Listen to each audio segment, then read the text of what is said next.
नमस्ते friends, gardening with वंदना में आपका स्वागत है। आज हम ये बहुत ही प्यारे से पान के प्लांट के बारे में बात करेंगे और ये बहुत ही महत्वपूर्ण पौधा होता है। तो इसकी बहुत धार्मिक मान्यताएं हैं, खाने में इसका प्रयोग होता है और कोई भी पूजा पाठ हो, धर्म कर्म हो तो उसमें पान के पौधे के बिना कोई भी काम होता नहीं है। तो मैंने सोचा कि चलो इसे घर में ही लगा लेते हैं और कभी पूजा पाठ होगी, ज़रूरत लगेगी तो वो हमारे यहाँ काम आएगा। और मैंने धीरे धीरे करके देखा कि ये बहुत ही महत्व का पौधा, बड़ा ही शुभ पौधा माना जाता है इसे लगाना। तो आप भी अपने यहाँ इसको लगा सकते हैं और बहुत ही एक छोटे से गमले में भी ये बहुत अच्छे से उग जाता है। इनको जो लगाने का टेम्परेचर होता है लगभग 15 से 20 के बीच का टेम्परेचर रहता है, तो ये बहुत ही अच्छे से चलता है। बहुत ज़्यादा इसको गर्मी भी नहीं बर्दाश्त होती है और बहुत ज़्यादा ठंडक भी नहीं बर्दाश्त होती है। तो जब बहुत ज़्यादा गर्मियाँ हो तो किसी पेड़ की छाँव में आप इसे छुपा के रख दें तो ये बहुत ही अच्छे से चल जाता है। हाँ, थोड़ा लैगी लैगी सा हो जाता है प्लांट, लेकिन ये है कि जब इसका मौसम आता है तो ये अपने आप ही फिर सुधरने लगता है। धीरे धीरे आप देखेंगे कि प्लांट की पत्तियाँ बहुत ही अच्छी सी होंगी। जब बहुत ज़्यादा एक्सट्रीम गर्मी पड़ती है तो ये प्लांट झुलस जाते हैं, आप कहीं भी रखेंगे। लेकिन आप अगर प्लांट ज़िंदा रह गया तो फिर इसमें धीरे धीरे करके नए नए पत्ते आने लगते हैं। तो गर्मियों में इनकी हालत तो बहुत बुरी हो जाती है, लेकिन ये है कि जैसे ही बारिशें शुरू होती हैं, यानी जुलाई और अगस्त का महीना, ये इनके लिए बहुत ही परफेक्ट टाइम है लगाने का। तो आप इस समय आप चाहें तो अपने यहाँ पान के पौधे का प्लांट आप अपने यहाँ ला के लगा सकते हैं। मेरे यहाँ भी ये 14 इंच का गमला है, उसमें लगा हुआ है और थोड़ी सी नमी वाली मिट्टी इसको पसंद होती है। इसको जो लगाने का तरीका है, ये जो आप नोड एरिया इसका देख रहे हैं, यहीं से इसमें फुटाव आता है और लग जाता है। तो ये बहुत लगाना आसान है। आप जैसे मनी प्लांट का पौधा लगाते हैं उस तरह से। अब जैसे ये देखिए, इस तरह से डंडियाँ गलने लगती हैं जब भी इसमें किसी भी तरह की दिक्कत होती है। तो आपके आसपास कहीं भी किसी के यहाँ भी लगा हुआ है तो एक छोटी सी आप नोड ले आएंगे तो भी ये बहुत आसानी से लग जाएगी। और इसकी जड़ें आप देखिए यहाँ से निकलती रहती हैं। आप चाहें तो इसे मिट्टी में ऐसे छोटे से गमले में इसी गमले में ही रख करके ऐसे लगा देंगे तो ये अपने आप ही जड़ें निकलने लगती हैं और ये प्लांट बन जाता है। और यहाँ नीचे से आप कट करके फिर एक नया प्लांट लगा सकते हैं। तो ये इसे लगाना बहुत ही आसान है। पान कई तरह के होते हैं हमारे यहाँ, खास करके यूपी में बनारसी पान का बहुत महत्व होता है। बनारस कोई जाए और पान ना खाए, ये तो हो ही नहीं सकता है। पान कई तरीके से इस्तेमाल होता है। हमारे यहाँ पूजा पाठ में इस्तेमाल हो जाता है, खाने में इसका औषधीय गुणों से भरा हुआ है। मुख से संबंधित कोई भी दिक्कत हो, मुंह के छाले हो या पेट वगैरह की कोई समस्या हो, पेट में दर्द वगैरह हो, तो उसमें भी पान का इस्तेमाल लोग करते हैं।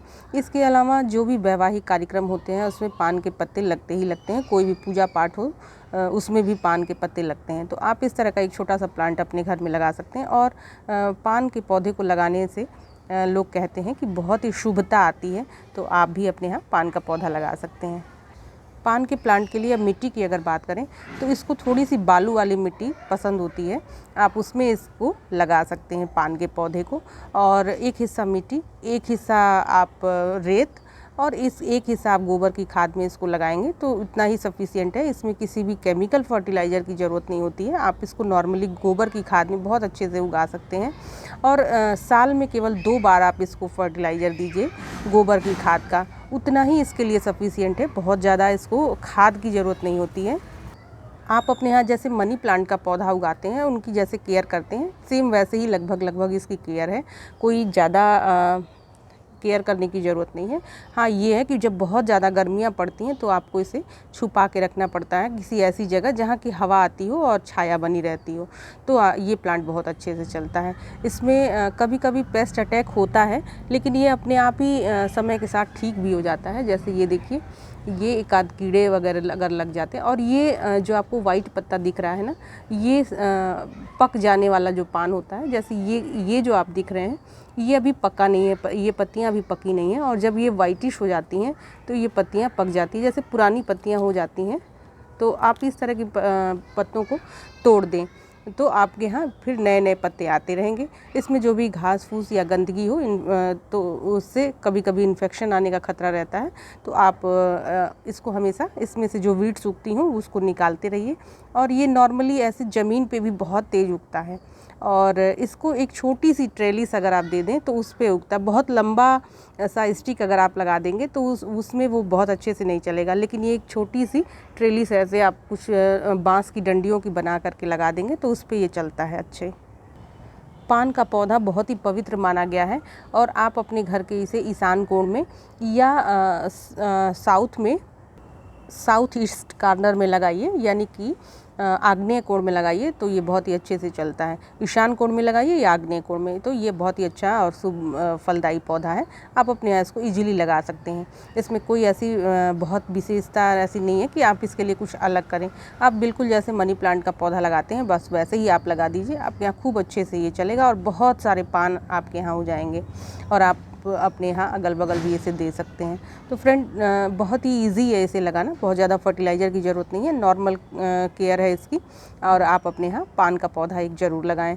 तो फ्रेंड लगभग मैंने पान से संबंधित पूरी जानकारी आपको दी है, लगाने का तरीका भी बता दिया है और इसे प्रोपोगेट करने के लिए ये जो नोड है, ये देखिए ये जो नोड है ना, इसको इससे मिट्टी में हम जब दबा देंगे तो ये फिर फटाफट से इसमें रूटिंग आ जाती है और इसको लगाना बहुत ईजी है। इवन आप इसे काट करके पानी में भी डाल देंगे तो भी इसमें रूट आ जाती है।